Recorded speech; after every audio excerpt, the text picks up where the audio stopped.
Pemirsa, kembali di Prime Show with Ira Kusno. Sejumlah permasalahan belajar dari rumah seharusnya dijawab oleh Kementerian Pendidikan dan Kebudayaan. Kami telah berupaya menghadirkan perwakilan Kementerian Pendidikan dan Kebudayaan, namun tidak ada pejabat yang bisa hadir mewakilinya. Namun saat ini saya masih bersama artis, seorang ibu yang punya 3 anak, Widi Mulia. Namun selain itu saya juga akan berbincang dengan Ketua Pengurus Besar Persatuan Guru Republik Indonesia atau PBPGRI, Profesor Supardi. Selamat malam, Prof. Selamat malam.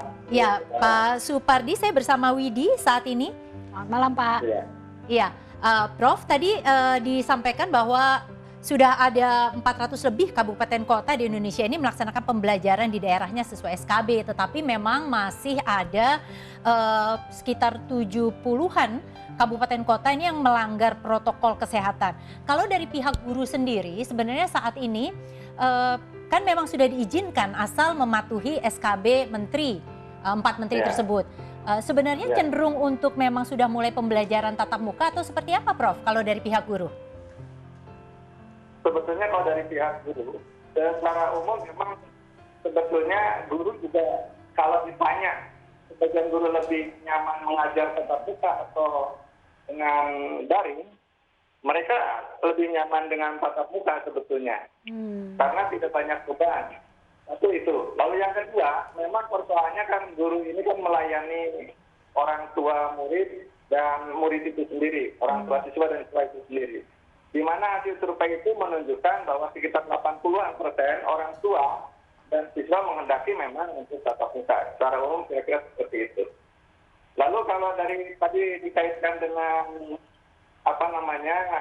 SKB 4 Menteri, SKB 4 Menteri memang berdasarkan zonasi, Bu Ira. Nah, zonasinya ini kan terlalu luas kalau menurut kami. Nah, betul, Prof. Sebentar, saya potong di sana. Ini kan persoalannya bukan hanya soal lokasi sekolah, tetapi juga lokasi rumah gurunya, rumah siswanya. Nah, ini sendiri apakah kemudian dianggap membingungkan oleh pihak guru dan sekolah, begitu ya, untuk menentukan apakah sebenarnya tatap muka itu bisa dilangsungkan atau tidak? Dalam hal ini tadi yang saya katakan, zonasi itu yang pertama itu terlalu luas dulu. Ini yang saya ingin jelaskan. Zonasi kan basisnya kabupaten. Mungkin kalau kayak di Jakarta oke lah, zonasi per kota wajar karena terlalu padat saya kira. Tapi untuk di daerah-daerah, nggak usah jauh lah. Saya ambil contoh di Kabupaten Bogor. Kabupaten Bogor itu wilayahnya membentang dari ujung timur tuh dari Jonggol sana sampai ke sebelah barat itu sampai Jatinga. Katakanlah yang terpapar itu ada daerah Cilengsi, Jonggol. Daerah Jatinga, misalnya daerah Cibudas, itu kan aman dan hijau dan sangat jauh. Dan sangat kecil kemungkinan bahwa anak-anak yang dari Cilengsi itu sekolah di Cibudas, sangat kecil kemungkinan guru-guru yang mengajar di Cibudas itu akan tinggal di Cilengsi. Karena memang transportasinya agak jauh. Sehingga dengan demikian mungkin pemetaan zonasi itu harusnya lebih disebawakan lagi menjadi basis kecamatan, bahkan kalau daerah-daerah mungkin desa. Lalu yang kedua, nanti dilihat, ini memang pertanyaannya tidak bisa digeneralisasi, Bu Ira. Karena kasusnya beda. Ada karena kabupatennya kuning atau orange gitu. Padahal misalnya sekolah SD itu kan umumnya anak-anak tinggal di sekitar desa itu. Gurunya juga relatif tinggal di desa itu. Karena kabupatennya kuning atau orange, maka kemudian dilarang untuk melakukan tatap muka. Nah ini kondisi semacam ini yang membuat kemudian sebagian masyarakat itu juga peserta didik, siswa, kemudian bahkan termasuk beberapa sekolah sekarang saya amati itu udah curi-curi gitu dalam pengertian yang mereka melakukan tatap muka walaupun misalnya dengan digilir yang penting mereka masuk ke minggu sekali dan sebagainya. Karena ini Prof, saya mau ke Widi dulu sebentar. Saya ingin konfirmasi beberapa hal. Jadi kalau dari pihak guru sendiri kan sebenarnya katanya juga memang mungkin jadi lebih nyaman ya kalau memang tatap muka begitu. Saya nanti akan tanya ke Prof juga tentang soal kendala utama. Tapi kalau di Widi sendiri sebenarnya dengan sekarang orang tua sudah mulai masuk, Widi tadi juga sudah jawab, sepanjang protokol kesehatannya dijalankan dengan ketat, itu mestinya sih nggak apa-apa gitu ya tatap muka. Tapi ini kan anak-anak usia yang masih kecil, mungkin belum ada yang belum remaja dan sebagainya. Yakin tuh Wid bahwa memang preferensi tatap muka saat ini itu adalah pilihan yang baik? Justru itu saya masih wait and see. Jadi anak-anak belum saya izinkan, terutama memang anak yang pertama yang nanti mungkin saya akan pertimbangkan untuk pergi ke sekolah. Satu, saya pikir dia juga layak belajar untuk bertanggung jawab ya. Dan pihak sekolah juga sudah sangat menjaga dan protokolnya memang udah jelas banget. Kami orang tuanya juga dipanggil untuk secara bergilir gitu untuk tatap muka dan membahas ini. Jadi pilihan benar-benar ada di orang tua juga. Tapi itu dia yang saya suka dari sekolah kami adalah anak-anak adalah mereka selalu membuka dan nyari cara terus bagaimana yang nyaman. Seperti saya akhirnya sekarang bulan-bulan ini ikut berempati sama ibu-ibu yang awal-awalnya itu juga resah anaknya harus diajarin di rumah karena dia harus pergi kerja. Kenapa? Karena saya juga udah mulai keluar dan harus bekerja gitu. Jadi di saat-saat seperti ini memang itu yang membuat saya merasa harus mempertimbangkan kayaknya sesegera mungkin anak saya boleh dikasih ke sekolah meskipun ya persyaratannya banyak sekali. Yang pertama ya anakku yang 12 tahun.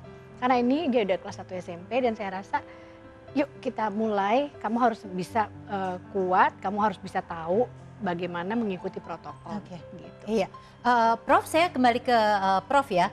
Kalau tadi kan memang dibilang guru sendiri punya kendala ketika kemudian jarak jauh seperti ini. Tetapi kan mau nggak mau ini harus dilakukan. Kendala utamanya tuh sebenarnya apa sih Prof? Ini ketidaksiapan sumber daya manusia atau mungkin tadi ada kendala soal gawai, ada soal kuota internet.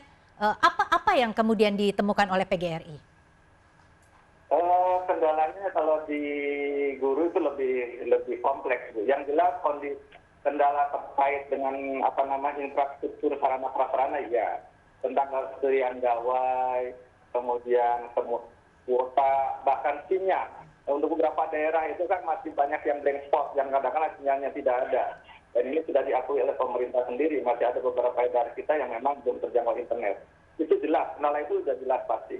Yang keduanya, misalnya kendala sarana prasarana ini, apalagi saat ini guru ini kan masih banyak juga yang honorer yang pendapatannya pas-pasan, sehingga kemudian handphone mereka itu juga misalnya sangat jarang yang memiliki Android. Kita melihat guru tidak hanya yang ada di Jakarta di kota, tapi sampai dengan saya dapat masukan dari Papua, saya dapat masukan dari Rejang Lebong, pelosok Bengkulu, saya dapat masukan dari Kalimantan dan sebagainya. Nah itu yang pertama. Yang kedua, ya kendala SDM itu sendiri, artinya kan selama ini guru memang belum dipersiapkan dengan PJJ, mereka harus belajar dulu tentang aplikasi PJJ-nya. Nah aplikasi PJJ ini kan sangat beragam, ada yang berbasis MLS misalnya kayak Google Classroom, ada yang video conference kayak ada Zoom, ada Google Meet dan sebagainya. Nah ini berbeda-beda dan mempunyai plus minusnya. Hanya persoalannya sebetulnya yang paling intens kalau pakai daring, PJJ daring mungkin sebetulnya video conference.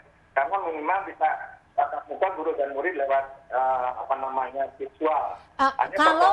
Prof, kalau kemudian ini mau tidak mau diperpanjang di beberapa tempat yang masih zona merah gitu ya. Apa sih masukan yang sudah disampaikan oleh PGRI ke pihak Kemendikbud? Supaya kemudian kendala-kendala utama tersebut itu bisa diminimalisir pada fase yang berikutnya seperti saat ini. Ya, yang disampaikan oleh PGRI itu sama, bahkan terkait dengan kami kemarin misalnya untuk mencoba memberikan masukan untuk ya dalam hal ini quote and quote kami minta ditunda atau mundur terkait dengan program POP yang di-launching oleh Kemendikbud di era pandemi ini. Karena salah satunya adalah empati kami. Anggaran itu kalau seandainya, bagaimana kalau anggaran yang ada di Kemendikbud itu lebih dioptimalkan, diberdayakan untuk mendukung supaya proses PJJ daring yang banyak kendala aspek ketersediaan sarana prasarana, ketersediaan tentang sinyal dan sebagainya bisa diatasi dulu. Itu yang pertama. Di samping juga untuk mendukung tadi protokol kesehatan, karena setiap sekolah beda-beda. Tidak sebetulnya semua sekolah yang tadi murid sekolah anak-anak mendidik daya dukung sekolahnya bisa memadai lah untuk protokol kesehatan. Tapi kita dapati sekolah-sekolah yang kadang-kadang toiletnya saja sangat terbatas, air bersihnya sangat terbatas. Ini kan infrastruktur yang disiapkan kalau mau PJJ. Iya, Prof, sebentar saya potong lagi di sana. Kita simak dulu, ini ada penjelasan dari Mas Menteri Nadiem Makarim, terutama tentang apa yang tadi Prof sampaikan soal ketersediaan kuota internet untuk siswa maupun guru. Kita simak dulu videonya. Baik. Demi mendapatkan sinyal internet yang memadai, puluhan anak di Kecamatan Mamajang, Kota Makassar, Sulawesi Selatan rela mendatangi tempat pemakaman umum. Setiap harinya ada sekitar 80 anak berkumpul di bangunan semi permanen di tengah pemakaman untuk belajar daring selama masa pandemi COVID-19. Sementara di Sukoharjo, Jawa Tengah, seorang anak usia 12 tahun bernama Darwin berjualan cilok untuk bisa belajar daring. Darwin berjualan cilok atas kemauannya sendiri untuk membantu kedua orang tuanya. Upah dari jualan cilok digunakan Darwin untuk membeli paket internet. Beli kuota. Kuotanya buat apa?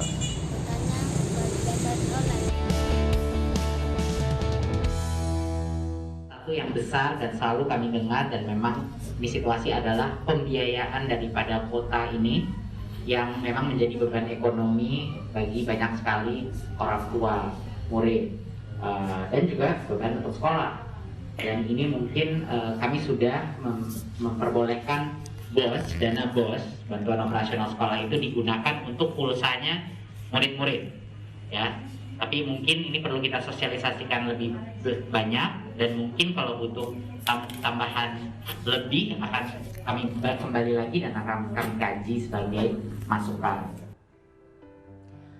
Jadi Pak Supardi, ini dana BOS bisa dimanfaatkan untuk pembelian pulsa begitu. Ini cukup Pak? Cukup membantu? Nah, ya saya kira bukan tidak mensyukuri ya, membantu Bu. Tapi BOS itu berapa? Tadi saya dapat informasi dari Kabupaten Sorong, satu sekolah di sana kan nggak banyak peserta didiknya Bu. Misalnya hanya satu sekolah itu, di SD itu hanya 100 orang gitu ya. Nah BOS ini kan berdasarkan jumlah siswa. Nah satu orang siswa misalnya yang di SD itu kan 900.000. 900.000 kalau kali 100 orang itu kan 90 juta lah satu tahun. Kira-kira ya per bulan itu 8 jutaan. Nah dana BOS itu kan sebagian buat bayar guru-guru honorer. Tanya banyak sekali di sekolah-sekolah ini, misalnya sekolah SD, idealnya itu kan ada 9 guru harusnya. 6 guru wali kelas misalnya, dan 3 guru mata pelajaran agama, olahraga, dan kesenian. Nah idealnya, di mana beberapa sekolah itu guru negerinya tuh sekarang tuh banyak hanya 2, hanya 3, nah sisanya honorer. Honorer itu dibayarnya juga dari dana BOS. Lalu kemudian untuk menyediakan protokol kesehatan juga dari dana BOS.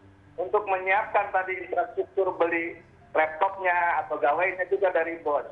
Jadi bisa dikalkulasi sendirilah. Kalau misalnya suatu sekolah hanya nerima 8-10 juta per bulan dana BOS, nanti coba dikalkulasi untuk membayar honor gurunya. Misalnya guru honornya ada 5 saja, ditambah kemudian untuk beli protokol pendanaan protokol kesehatan, beli misalnya masker, cadangan, beli sabun, mengadakan sanitasi, air bersih dan sebagainya. Oke. Untuk internet bisa dikalkulasi. Prof, poinnya sudah kami dapatkan, artinya bukan nggak bersyukur begitu ya, tetapi silakan hitung sendiri seberapa memang kontribusi itu nanti akan bisa membantu. Terakhir nih Prof, kalau tadi kan Widi sempat bilang bahwa itu komunikasi antara guru sama orang tua sekarang ini mesti memang terbuka sekali ya, karena masing-masing kan punya kendala. Tips untuk orang tua seperti Widi ini apa Prof? Gimana Pak? Apanya untuk orang justru di sinilah makanya kita kerjasama. Nah, sebetulnya gini Bu Ira, kalau saya memandang pendidikan itu bukan hanya tanggung jawab orang tua dan guru, tetapi juga masyarakat. Saya kira itu yang sangat perlu dilibatkan dalam kondisi, apalagi kondisi pandemi seperti ini, kondisi luar biasa. Karena banyak sekali memang komunikasi ada dalam pembelajaran PJJ, memang tidak boleh lepas dari orang tua. Artinya perlu ada komunikasi guru dan orang tua, karena anak guru hanya memantau lewat misalnya internet, lewat PJJ, tapi yang belajar di rumah kan yang mendampingi orang tua. Oke. Persoalannya orang tua kan harus bekerja. Maka orang tua bekerja, siapa yang mendampingi? Kalau ada misalnya keluarga yang mendampingi, kan sebagian besar di kota-kota tidak yang mendampingi.